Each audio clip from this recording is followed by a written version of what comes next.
उत्तराखंड का बहुचर्चित अंकिता भंडारी हत्याकांड में एक गवाह की गवाही ने एक बार फिर से तहलका मचा दिया है। अंकिता भंडारी हत्याकांड में कोर्ट में कार्यवाही चल रही है। अंकिता भंडारी हत्याकांड के बाद जब रिजॉर्ट में अनैतिक काम होने की बात को लेकर स्थानीय लोगों ने हंगामा किया था, तो वहां रिजॉर्ट पर जेसीबी चलवा दी गई थी। इस मामले में गवाह बनाए गए जेसीबी चालक ने कोर्ट में अपना बयान दर्ज कराया है। जेसीबी चालक ने कोर्ट में कहा है कि उसने तत्कालीन एसडीएम और भाजपा विधायक के कहने पर अंकिता हत्याकांड के मुख्य आरोपी पुलकित आर्य के वनंतरा रिजॉर्ट पर जेसीबी चलाई थी। जेसीबी चालक ने अपर जिला एवं सत्र न्यायाधीश की अदालत में अपना बयान दर्ज कराया। चालक ने बताया कि उसने तत्कालीन एसडीएम और मौजूदा यमकेश्वर विधायक रेणु बिष्ट के कहने पर 2 बार रिजॉर्ट पर जेसीबी चलाई थी और जेसीबी से रिजॉर्ट का गेट, 4 दीवारी और 2 कमरों की दीवारें और खिड़कियां तोड़ी गई थी। उसने कोर्ट को बताया कि वह उस दौरान सत्येंद्र सिंह रावत की जेसीबी चलाता था। उनके निर्देश पर ही वह 23 सितंबर 2022 को जेसीबी लेकर वनंतरा रिजॉर्ट गया था।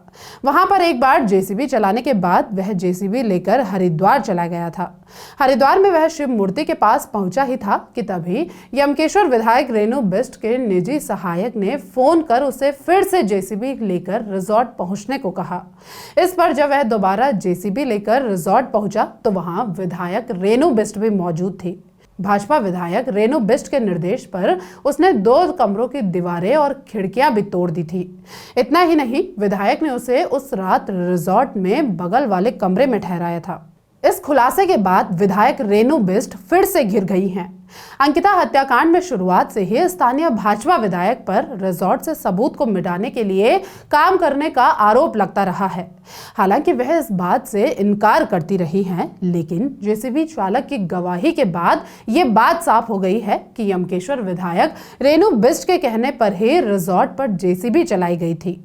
माना जा रहा है कि अगर अंकिता के मर्डर के बाद रिजॉर्ट पर क्राइम सीन को तोड़ा नहीं जाता तो कई अहम सबूत मिल सकते थे।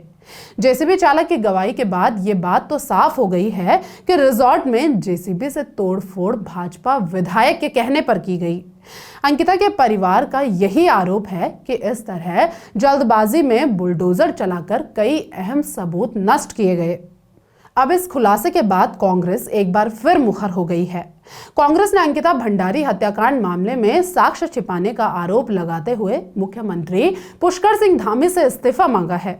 कांग्रेस का आरोप है कि क्षेत्रीय विधायक रेणु बिष्ट और एसडीएम के कहने पर ऐसा किया गया।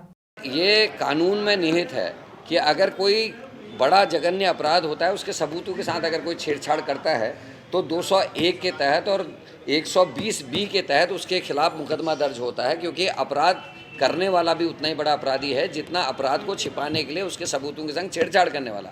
मुख्यमंत्री को, वर्तमान डीजीपी को, एसडीएम को और रेणु बिष्ट को, ये तीनों चारों, 2 के लिए तो खैर गवाही खुद डोजर ऑपरेटर ने दे दी।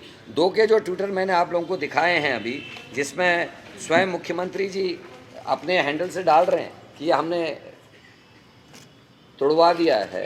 डीजीपी साहब, वर्तमान जो डीजीपी हैं, वो खुद लिख रहे हैं Uttarakhand demolition of underway on order of CM Pushkar Singh Dhami at Vanantara resort. ये वो खुद लिख रहे हैं, ये उनका है। तो उनसे पूछताछ भी होनी चाहिए। अगर वो वाकई में इसमें सम्मिलित है तो उन लोगों के खिलाफ कार्रवाई होनी चाहिए। और मुख्यमंत्री के पद में वो सुशोभित हैं, आदरणीय पुष्कर सिंह धामी जी। अगर मुख्यमंत्री किसी चीज़ में अपराध में सम्मिलित हो, पद में है, तो उसके खिलाफ कार्रवाई कैसे होगी, जांच कैसे प्रभावित नहीं होगी, ये समझा जाता है। इसलिए मुख्यमंत्री जी को इस्तीफा देके किसी वैकल्पिक व्यक्ति को बैठाना चाहिए। जांच के बाद अगर निर्दोष पाए जाए तो उनको फिर बैठना चाहिए, लेकिन जांच होने तक उनको अपने पद से इस्तीफा दे देना चाहिए। कांग्रेस प्रदेश अध्यक्ष ने एक बड़ा आरोप लगाया कि उस दौरान मुख्यमंत्री और वर्तमान में प्रदेश के डीजीपी भी बुलडोजर चलवाने वालों में शामिल थे। इन सभी लोगों के खिलाफ मुकदमा दर्ज किया जाना चाहिए। कांग्रेस प्रदेश अध्यक्ष ने कहा, अपराध करने के बाद बड़ा अपराध सबूत मिटाना है और इस मामले में चारों लोगों के खिलाफ मुकदमा दर्ज होना चाहिए। आपको बता दें कि इस मसले में उस समय लोगों का भी यही आरोप था कि विधायक ने बुलडोजर चलवाया है। हालांकि पुलिस ने अब तक विधायक का बयान दर्ज नहीं किया है। अंकिता भंडारी केस में पिछले काफी समय से कोर्ट में सुनवाई चल रही है। इस मुकदमे में अब तक 33 लोगों की गवाही हो चुकी है।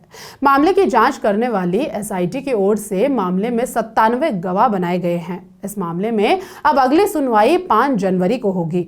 अब इस मामले में जेसीबी चालक के बयान के बाद कई सवाल उठने शुरू हो गए हैं। विधायक की भूमिका भी सवालों के घेरे में आ गई है। आने वाले समय में इस मामले में कई और चौंकाने वाले खुलासे हो सकते हैं। बहरहाल अंकिता के माता पिता और पूरा प्रदेश इस मामले में जल्द न्याय की उम्मीद कर रहा है। देखना होगा कि ये उम्मीद कब तक पूरी हो पाती है। फिलहाल इस वीडियो में बस इतना ही। आपकी इस खबर पर क्या राय है हमें कमेंट सेक्शन में जरूर बताएं। बाकी देश के असल मुद्दों और पर्दे के पीछे चल रही राजनीति के खेल से जुड़ी सभी खबरों के लिए आप हमें YouTube पर सब्सक्राइब कर सकते हैं। नमस्कार।